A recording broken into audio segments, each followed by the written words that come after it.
Breaking news చూస్తున్నాం. తూర్పు గోదావరి జిల్లాలో మట్టి మాఫియా జూలు విదులుస్తోంది. పోలవరం కుడికాలువ గట్లను యథేచ్ఛగా అక్రమ తవ్వకాలకు పాల్పడుతూ మట్టి మాఫియా రెచ్చిపోతోంది. ఒక పక్క ఇదే గోపాలపురం నియోజకవర్గంలోని ప్రకాశరావు పాలెంలో పోలవరం గట్టు తవ్వుతుండగా ఇంకో పక్క తూర్పు చోడవరం సంబంధించి ఇక్కడ తవ్వకాలకు పాల్పడడం శోచనీయం.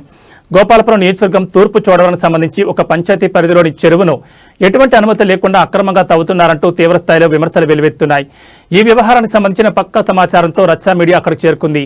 రచ్చా మీడియా టీం అక్కడ దృశ్యాలను చిత్రీకరిస్తుండగా కొంతమంది వచ్చి మా గ్రామ సర్పంచ్తో మాట్లాడాలంటూ రచ్చా మీడియా ప్రతినిధికి ఫోన్ ఇవ్వడం జరిగింది.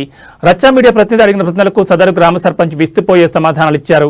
గ్రామసభ తీర్మానం ఉందా అంటే కాసేపు ఉంది, కాసేపు లేదంటూ పొంతం లేని సమాధానం ఇచ్చారు.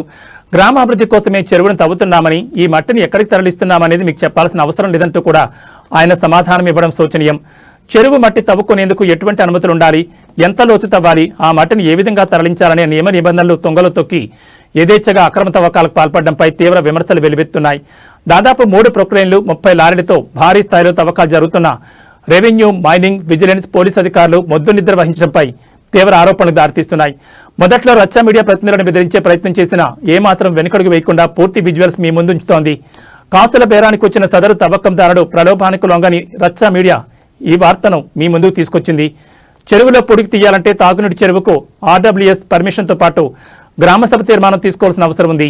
ఎటువంటి పర్మిషన్లు, తీర్మానాలు లేకుండా చెరువును దాదాపు 10 అడుగుల మేరలో తవ్వుతున్న వారిపై అధికారులు చర్యలు తీసుకోవాలని ప్రజలు, ప్రజా సంఘాలు డిమాండ్ చేస్తున్నాయి.